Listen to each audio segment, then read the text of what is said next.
Magandang umaga po sa ating lahat. Ako po si Jukri ay muli magbabasa ng ating Biblia.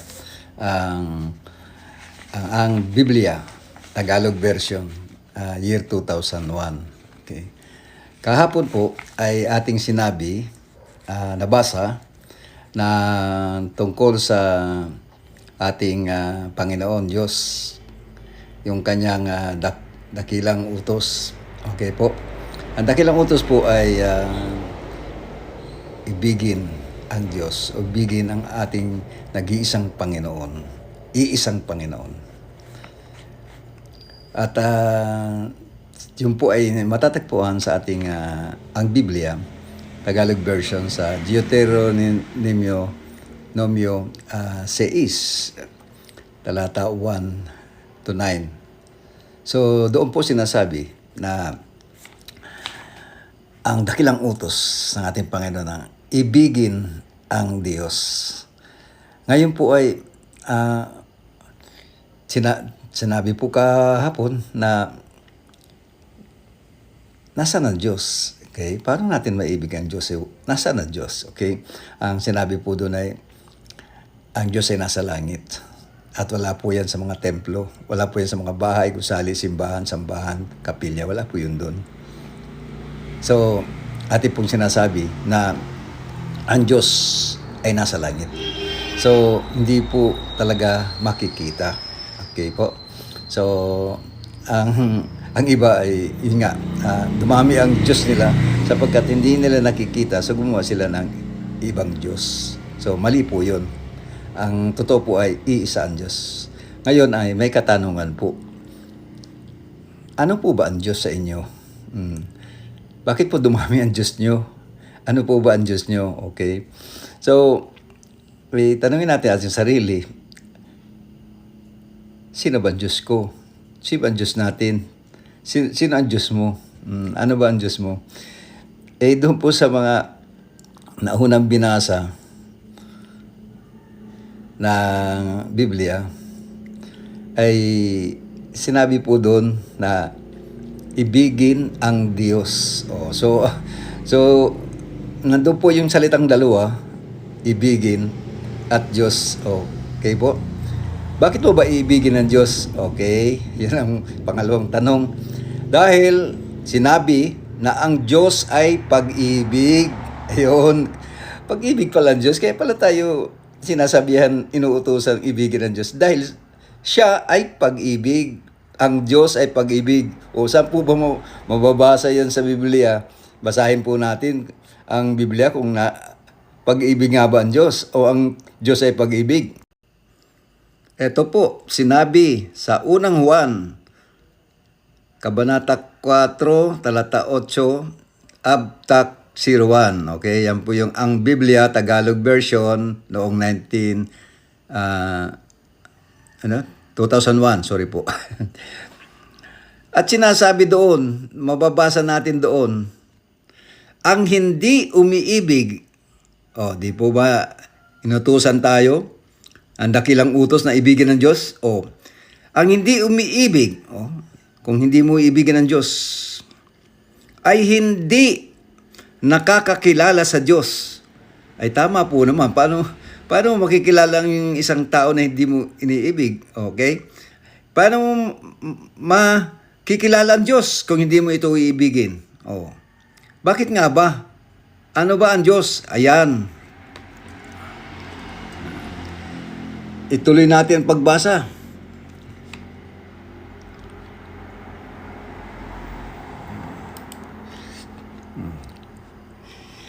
Sapagkat ang Diyos ay pag-ibig. Yan sinabi sa unang Juan 4:8 na sapagkat ang Diyos ay pag-ibig. Ulitin ko po. Basahin po natin muli ang kompleto. Pasensya na po sa computer ko at medyo talagang nag-blackout, hindi ko naayos. Pasensya na po. Juan 4:8 ng ang Biblia, Tagalog version noong 2001, inayos. Ang hindi umiibig. Dahil inutusan po tayo, ibigin ng Diyos . Kung hindi ka sumunod sa utos, so papaano yan? Ang hindi umibig ay hindi makakakilala sa Diyos. So, hindi mo makikilala ang Diyos pag hindi mo inibig ang Diyos. Sapagkat ang Diyos ay pag-ibig. Oh, ayan po. Oh, edi alam na po natin. Kaya tayo inuutusan, ibigin ang Diyos ay dahil sa ang Diyos ay pag-ibig. Oh, hindi mo makikilala ang Panginoon Diyos kung hindi ka iibig sa Kanya. Oh, napakasimple naman po yun. Isang linya lang, isang sentence lang ang sinabi doon. Oh, kahapon, inutusan tayo, ibigin ng Diyos. Bakit nga ba ibigin ng Diyos? Yun pala yun. Kailangan ibigin mo ang Diyos para makilala mo siya. Sapagkat ang Diyos ay pag-ibig. Oh. So, malinaw po yun. Malinaw yung tinatawag natin ibigin ng Diyos sapagkat ang Diyos ay pag-ibig. Oh, okay na po. Ngayon ay dadako po tayo sa tinatawag nating saan ba nagsimula? Okay? Saan po nagsimula? Okay? Basahin po natin sa 1:1. Talata 1 hanggang 5. Ayan po. Ang salita ng buhay. Sa simula ay ang salita, at ang salita ay kasama ng Diyos, at ang salita ay Diyos. Sa simula ay kasama na siya ng Diyos. Lahat ng mga bagay ay ginawa sa pamamagitan niya, at kung wala siya ay hindi nagawa ang anumang bagay na ginawa. Nasa sa Kanya ang buhay, at ang buhay ay siyang ilaw ng mga tao. Ang ilaw ay lumiliwanag sa kadiliman, at ito'y hindi nagapi ng kadiliman. So, yun po yung ating nabasa sa 1:1, talata 1 hanggang 5. So, 1:1, 1 to 5. Huwag po kayong mawawala. Kung may Bible po kayo, basahin niyo po ang 1:1. Okay, Kabanata 1. Talata 1 to 5. Simple-simple lang po. 1:1. Oh, hindi po kayo mawawala. Basahin niyo si Juan. Juan. Juan. Oh, Juan. 1. Okay po? Ano po sinasabi doon sa mga talata na yon? Oh, sinabi po na sa simula ay salita. Okay po, salita. Ang salita ay yung utos. Okay? Ang salita ay kasama na ng Diyos. At ang salita ay Diyos. So, dalawa na po ang ating nakikilalang Diyos. Ang una ay pag-ibig. Ang Diyos ay pag-ibig. Ang pangalawa po, ang Diyos ay salita. Ang salita ay Diyos. Okay po? Dalawa po yung natutunan natin sa ngayon. Marami pa po tayong babasahin dyan. Alamin po natin kung ano ba talaga ang ating Diyos. Sino ang ating Diyos? So, marami po yan na matatagalan po tayo sa pagtingin ng Diyos. Kasi kailangan po malaman natin kung ano yung Diyos. Ako po, si Jukri, ay magsisilbi sa ating Panginoon, magbabasa ng Biblia, at ibalik ang relasyon ng tao sa Diyos. At ilapit muli ang Diyos sa mga tao. So, sa ngayon po ay pinapakilala ko kung ano ang Diyos. Ano ang ating Panginoon? Sino siya? Nasaan siya? Kaya ito po ay ating nalaman na. Dalawa na po. Pag-ibig ay Diyos. Diyos ay pag-ibig. Ang salita ay Diyos. Diyos ang salita. So, yun po. Magandang araw po. Muli, magandang taon para sa ating lahat ngayong 2025. Ipagpapatuloy ko po ang pagbabasa ng ating Biblia. Sandali lang po.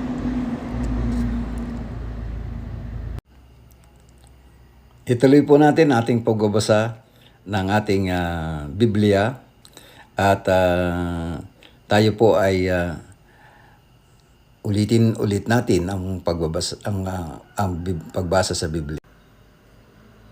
So sinabi po doon na sa simula ay kasama na siya ng Diyos. So yung pong salita ay kasama na ng Diyos. Lahat ng mga bagay ay ginawa sa pamamagitan niya at kung wala siya ay hindi nagawa ang anumang bagay na ginawa. Nasa sa kanya ang buhay at ang buhay ay siyang ilaw ng mga tao. Ngayon po ay nalaman natin na ang Diyos ay nasa langit. Ang Diyos ay pag-ibig. Ang Diyos ay salita. Ang Diyos ay buhay. So, pwede pong baliktad yun. Ang Diyos ay nasa langit. Ang pag-ibig ay Diyos. Ang salita ay Diyos. At ang buhay ay Diyos. Bakit po naging buhay ay Diyos?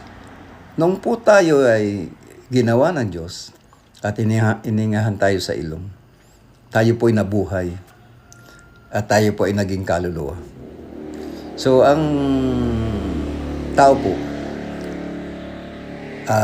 galing sa alabok ng lupa ay ginawang tao, ginawang lalaki at hinihan sa ilong at naging kaluluwa. So nagkaroon po ng buhay. At yung tao na ginawa na yun ay buhay. So yung tao po ay buhay. Ay sinabi naman po doon na ay babasahin po natin yan sa susunod na araw.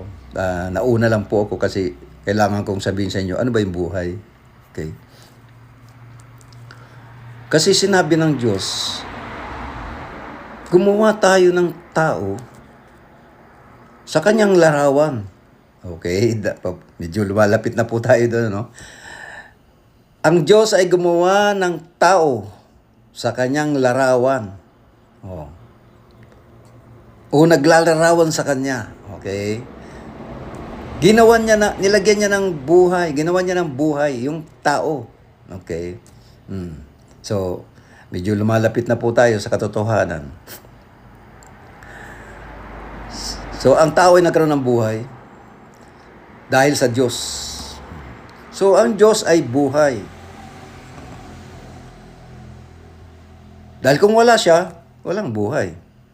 Walang tao. Nasa tao pa lang po, nasa Diyos pa lang po tayo buhay ang ating binabasa sa Biblia.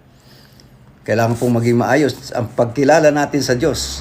Bago natin mabasa ng todo-todo ang Biblia, huwag po tayo magmadali. Sapagkat kung hindi ka naniniwala sa Diyos, wala pong kwenta yung Biblia na yan. Maski ilang Biblia ang basahin mo, maski lahat ng uri ng Biblia, kahit anong klaseng salita pa ang gamitin mo diyan sa Biblia na, kung hindi ka na maniniwala sa Diyos, wala po, baliwala po lahat yan. Oo. Doon sa dakilang utos na makinig ka. Paano yan? Nagsasalita ako sa iyo. Pinatay mo, pinutol mo. Wala na, hindi mo na makikilala ang Diyos. Hindi mo na malalaman ang Diyos. Ako po si Jukri ay nakikiusap po sa inyo na samahan niyo po ako sa pagbasa ng Biblia. Bagamat ako ay bago rin dito sa pagbabasa na ito, mula panoong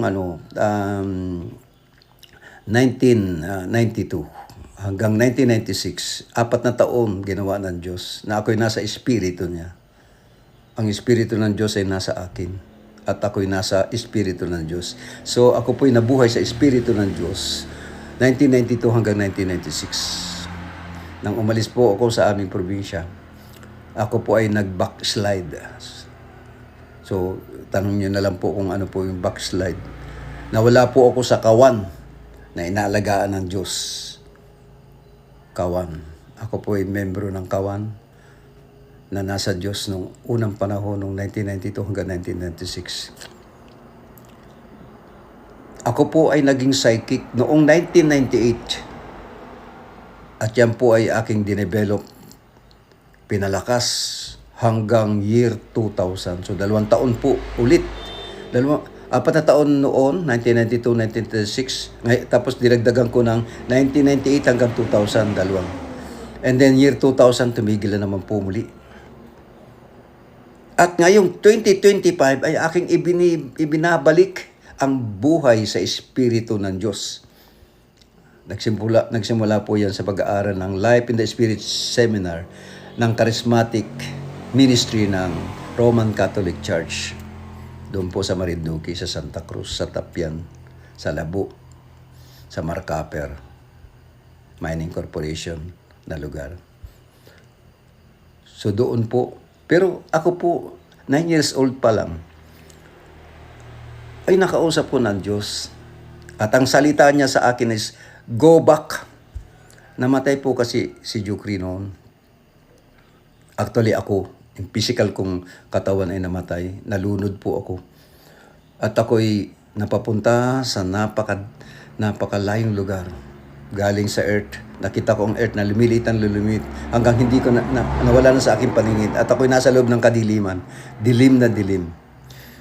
Hanggang sa ako'y nakaabot sa manipis na liwanag. At lang liwanag na yun, pagpasok ko, lumaki ang liwanag at ako'y nabalot ng kaliwanagan. Maliwanag na maliwanag. Wala akong nakikitang iba kundi liwanag. At doon ko narinig ang boses ng Panginoon. Go back. Okay. Ano po ba yung go back? Bakit ako pinabalik ng Diyos? Inglesero po kasi ako nung unang panahon. Alam nyo naman ang itinuturo doon sa grade 1 noong year 1950s. 1950s. Halos na early 1960s. English po ang tinuturo. May halong Hapon, Japanese. Tapos Tagalog. Naghalo-halo po. Pero yung English, dahil ako po nga ang tatay ko ay na grade 7, ay magaling po mag-English talaga yun. At saka yun po ay talagang nabuhay sa Biblia, ang tatay ko. Marami po siyang relihiyon. Yung pong kanyang pagbabasa ng Biblia ay parang pumapasok sa utak ko. Protestant po ako noong panahon na bata pa ako. At Protestant kasi yung tatay ko noon. So, hihipan mo ba o hindi? Yung pong kandila po ba na may liwanag? Ang sabi ay, hihipan mo ba hindi? Okay? Ngayon ko napagtanto na ang Diyos ay ilaw. Ayan po, 4 na ha. Hihipan mo ba hindi? Ang ilaw ay buhay at ang Diyos ay ilaw. 4 na po yung sinasabi ko sa inyo. Kung dapat nyo pong malaman na ang Diyos ay nasa langit. Number 1. Number 2, ang Diyos ay pag-ibig. Ibigin mo ang Diyos para makilala mo siya sapagkat ang Diyos ay pag-ibig. Number 3, salita. Sa simula ay salita. At ang salita ay Diyos. So Diyos ay salita. Okay? At ang Diyos ang nagbigay ng buhay. So ang Diyos ay buhay. Ang buhay ay Diyos. Walang buhay. Wala nang Diyos. Patay ka na eh. Pero binigyan ka ng Diyos ng mahabang buhay. Mahaba. Kasi pag may pag-ibig ka sa Diyos, hahaba ang buhay mo. Buhay na walang hanggan. Walang katapusan ang buhay. Di po ba? Di tayo, katulad ko, nakarating ako doon sa langit. Hindi ko masabi kung langit na po ba yun. Basta yun ay maliwanag na lugar. Wala ka makikitang iba. Siguro po hindi pa ako nakapasok. Baka hindi pa ako pwedeng pumasok. Kaya sinabihan ako ng Diyos ng go back. Yung pag-go back ko po ay nasa ospital na po ako. Nagkita ko yung aking mga kapatid. At ako po ay nabuhay na mag-uli. Yung pagbuhay na mag-uli pong yan, ay nakikita ko na po yung out-of-body experience na tinatawag. Yung kaluluwa ko ay umaalis sa katawan ko. Nagkikita yung dalawa. Yung isa nasa ceiling, yung isa nasa bed. At sabi nung nasa bed, ba't ka nandyan? At sasabihin nung nasa ceiling, ba't nakahiga ka dyan? Ganun po ang naging buhay ko no ako'y 9 years old. So, nagkaroon na po ako ng spiritual na experience. So, tuloy po natin ang pagbabasa pagkatapos po nito kasi matatapos na yung 10 minutes ulit. Ituloy po natin ang pagbasa ng ating Biblia. So, nabanggit po doon na ang Diyos ay nasa langit, ang Diyos ay pag-ibig, ang salita ay Diyos, ang Diyos ay buhay. At ang buhay ang siyang ilaw ng tao. So, kung wala pong Diyos, walang buhay, walang ilaw. Wala ding tao. Dahil ang Diyos, nandyan ang Diyos na siyang buhay, nagkakaroon ng ilaw ang tao, liwanag. Siyempre, buhay ka, nakakakita ka. So, nakikita mo liwanag. Maliwanag ang kapaligiran mo. Ang buhay mo, ang ilaw mo. Okay po. So, kung wala kang buhay, tapos hindi ka naniniwala sa Diyos, ay mawawala ka sa Diyos. So, hindi mo nga makikilala ang Diyos kahit ikaw ay may buhay. Ibang klaseng buhay po yan. Ikaw ay nabubuhay na tao. Hindi ka nabubuhay sa larawan ng Diyos. Hindi ka rin nabubuhay sa Diyos. Pag hindi mo tinanggap ang Diyos, yung buhay na hawak mo, ay hindi totoong buhay yan. Sapagkat ang pangako ng ating Panginoon ay buhay na walang hanggan. So, kapag wala ka sa Diyos, ang buhay mo ay hanggang dyan na lang. Hindi ka makakarating sa kaharian ng Diyos at hindi ka magkakaroon ng buhay na walang hanggan. Yung buhay na Diyos. Simple po yun kailangan ilagay po natin sa isip natin na ang buhay mo ay kailangan ang gawin mo ay mabuhay ka sa Diyos. Isabuhay mo ang pag-ibig mo sa Diyos. Kasi yun nga, paulit-ulit ako, ang Diyos ay pag-ibig. So, ipakita mo ang pag-ibig mo sa Diyos. Ang Diyos ay salita. So, ako si Jukri ay pinagpapatuloy ko na ibalik ang buhay, relasyon ng tao sa Diyos. At muli, ilapit ang Diyos sa tao sa pamamagitan ng pagbabasa ko po ng Biblia at maliwanagan ang mga tao. Ang ating pong buhay ay ilaw natin. Pag wala po tayong buhay, hindi na maliwanag ang ating pagkatao, didilim ng ating isip, wala na tayong nakikita, wala na tayo sa Diyos, sumiwalay na po tayo. So, wag po tayong humiwalay sa Diyos. Kumapit po tayo sa Diyos, magdasal po tayo lagi. Gawin natin yung iniuutos na mahalin ang Diyos, ibigin ang Diyos. Ituloy po natin yung huling talata para kompleto po yung kasi yung ilaw ay hindi nabanggit lang pero hindi naman nabasa. Balikan po natin yung ika-limang talata. At dito po sinasabi, nasa sa kanya ang buhay at ang buhay ay siyang ilaw ng mga tao. Ang ilaw ay lumiliwanag sa kadiliman at ito'y hindi nagapi ng kadiliman. So, andun po yung ilaw. So, yan po palang buhay ay ilaw ng tao. Ngayon, dahil sa pag-ibig mo sa Diyos, yung ilaw mong yan, yung buhay mong yan, ay mananatiling buhay. Mananatili sa kaliwanagan at hindi kayang magapi ng kadiliman. Kung ikaw po'y nasa Diyos, magliliwanag ka. Magliliwanag ka.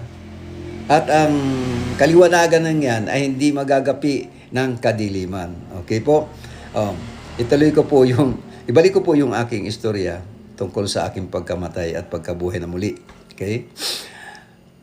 So magmula po sa yung earth na palit hanggang ako'y pumasok sa kadiliman. Ang dilim po talaga. Wala kang makikita. Yun po siguro sinasabi ng Diyos na kadiliman. So nawala ng ilaw. Siguro po'y patay ako talaga nung panahon na oras na yun, yung panahon na yun, na ako'y nasa loob ng kadiliman. And then, nung pumasok po ako sa liwanag, dahil sabi ng Diyos, sabi ng Biblia ay ang buhay ay ilaw ng tao. So, nung nagkaroon po ng liwanag, nagkaroon ako ng buhay na maguli. Muli akong nabuhay. At nagising ako doon na, sa ospital. At doon nagsimula ang buhay ni Jukri. Hindi ko pa po alam na Jukri ang pangalan ko. Nalaman ko lang po Jukri ang pangalan ko noong 1998. Dahil tinanong ko ang Diyos, sino ako?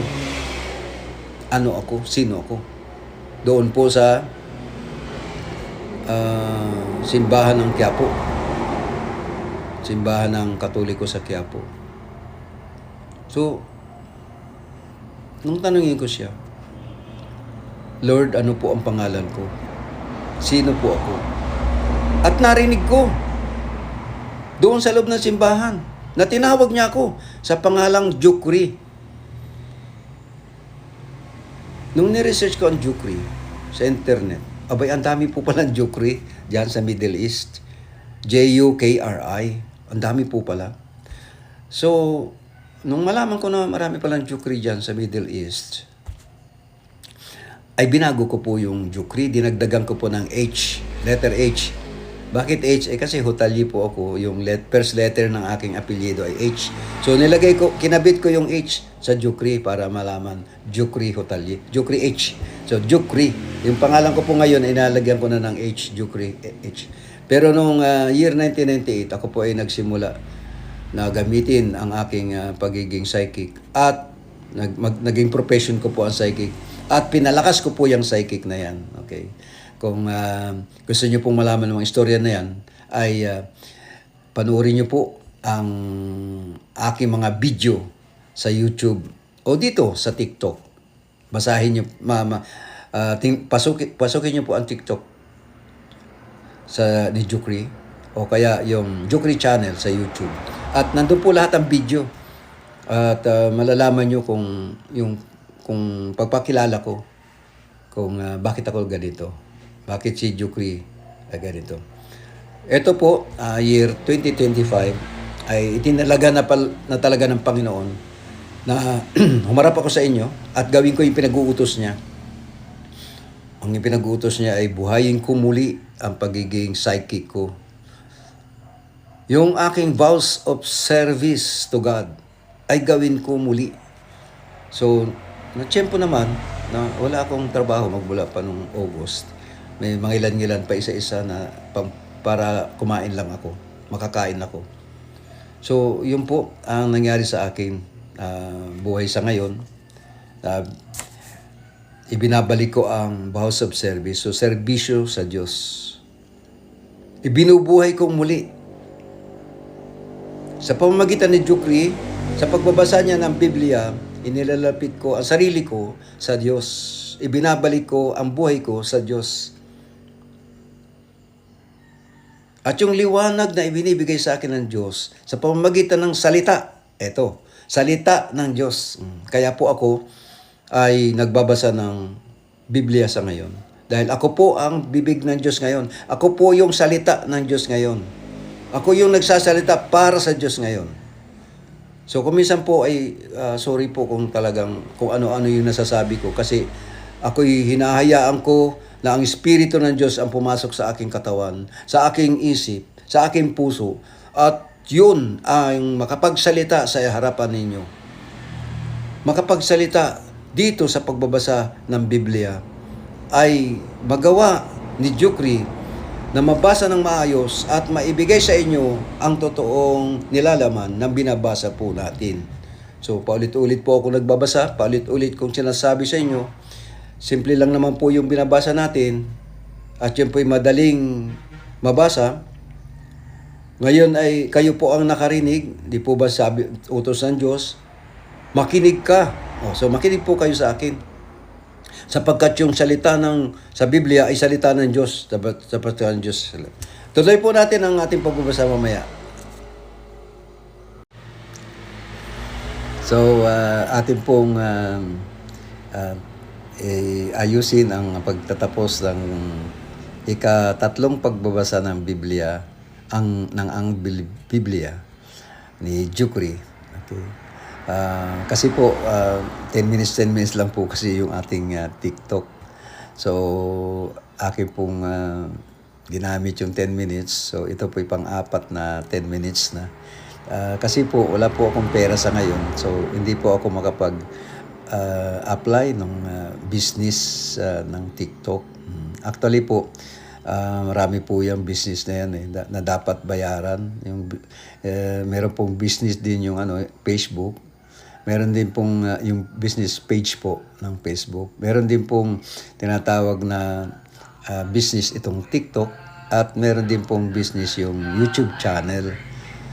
Yung YouTube channel po sana ang maganda kasi 15 minutes minimum. So, pwede pong mahaba talaga yung iyong gagawing video. Nagkataon po na ako po ay walang kapirahan. Ako po ay nagpapasalamat sa ating Panginoon na kahit pa 10 minutes, tapos ay dinudugtong po yan ng isa pang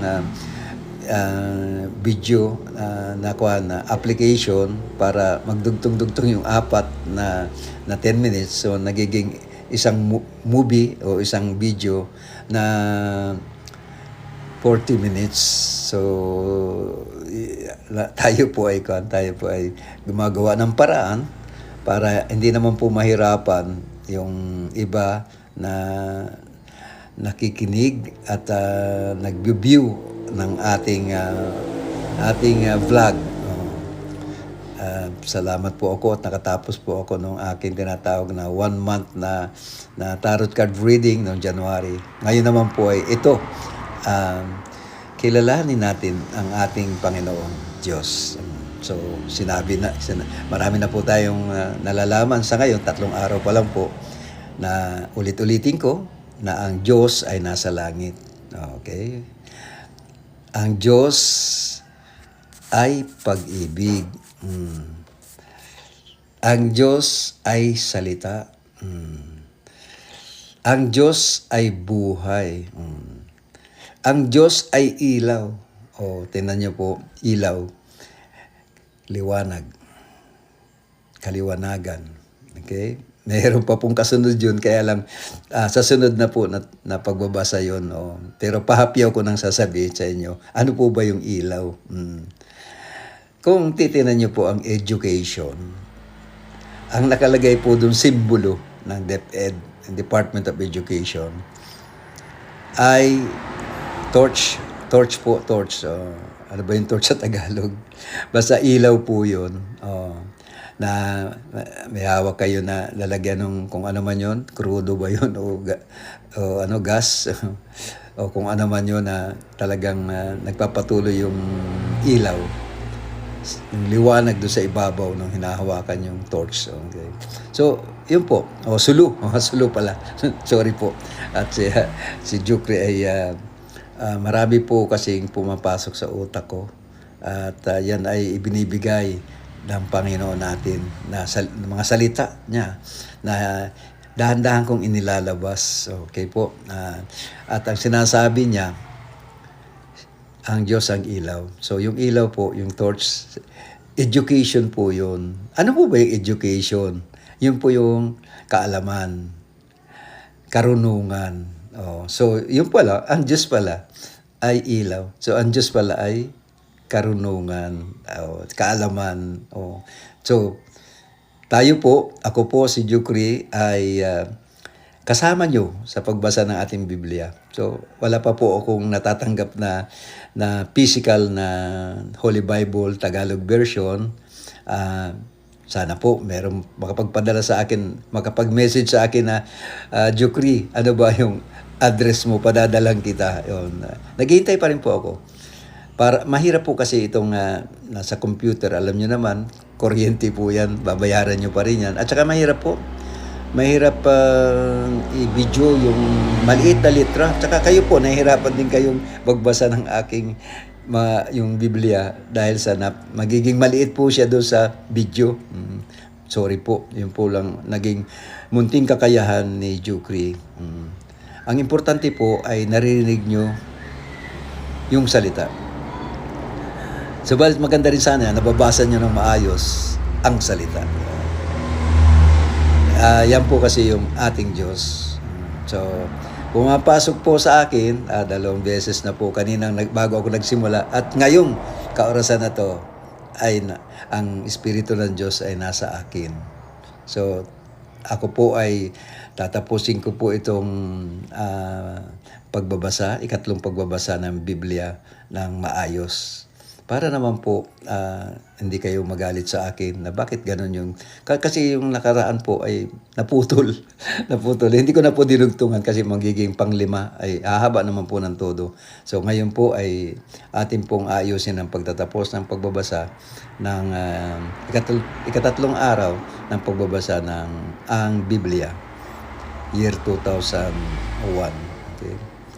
So... ano na po, ilan na po yung ating Diyos, no? Ang Diyos ay nasa langit, ang Diyos ay pag-ibig, ang Diyos ay salita, ang Diyos ay buhay, ang Diyos ay ilaw. Oh. Nandun na, ang Diyos ay karunungan, kaalaman. Dahil salita at ilaw, pag pinagsama mo, yan ay karunungan. Alam niyo po ba yung sa comics, kapag yung ideya, paano po ba pinapakita yung ideya? Wisdom ang tawag dyan. Wisdom. So, meron pong drawing doon na bigla nagkakaroon ng bumbilya o ilaw doon sa drawing, sa comics, na nasa taas ng ulo ng tao, ng drawing. Bakit po ganon? Kasi ilaw, bumbilya, ilaw, liwanag. So, yung tao na natapatan ng bumbilya ay nagkaroon ng liwanag sa kaisipan niya. May pumasok na wisdom, kaalaman, karunungan, ideya, yun po ba? Pero ang ating ipasok sa ating utak ay ang salita ng Diyos. Yung pong ang Biblia. Kaya po ako kailangan magbasa ng Biblia para ang Diyos, Espiritu ng Diyos, ang salita ng Diyos, ang ilaw ng Diyos ay nasa aking isipan. At yan po ang gusto kong inyong malaman, na kayo ay magkaroon ng karunungan sa pamamagitan ng pagbabasa ni Jukri ng Biblia. Nasulat na ang salita ng Diyos, matagal na. At nagpasalin-salin yan magmula sa Hebrew hanggang sa naging Tagalog. Samantalahin po natin, pakinggan po natin si Jukri sa pagbabasa niya ng Biblia, sapagkat doon po makikilala natin ano ba yung Diyos. Ano ba ang nilalaman ng Biblia natin tungkol sa Diyos? Huwag po tayong magmadali, sapagkat kailangan natin maging maayos sa ating pagbabasa. Kailangan talagang buo ang kaalaman natin. Bakit po? Kasi yung sinasabi ko sa inyo na ang Diyos ay nasa langit, dapat talagang huwag niyong kalilimutan yan, ang Diyos ay nasa langit. Okay? Subalit sinabi pa din na ang Diyos ay pag-ibig. So kailangan ibigin natin ang Diyos. Sumunod tayo sa utos. Kailangan gawin din natin, ipakita natin yung pagmamahal na yan. Yung salita, kailangan, katulad ng ginagawa ni Jukri na, makipag-usap sa inyo. Mag-video para marinig ang salita ng Diyos, sapagkat ang salita ay Diyos. Isabuhay natin ang pag-ibig natin sa Diyos. So, ipakita natin yan sa ating kapwa na mahal natin. Ang ating kapwa, mahal natin ang Diyos. Sa pagmamahal sa Diyos, mahal natin ang kapwa. Ilaw ay kailangan talaga maging maliwanag. Ito pong video na to, kailangan natin malinaw yung nakikita nyo at nababasa nyo. Ilaw. Kasi kung hindi, ay wala tayong malalaman. Wala tayong matututunan kung hindi malinaw. Kaya hinay-hinay po tayo sa pagbabasa. Dahan-dahan tayo. Maraming salamat po at si Jukri magpapaalam na ng maayos sa pagbabasa ngayong araw na to. Goodbye po. Bye-bye po.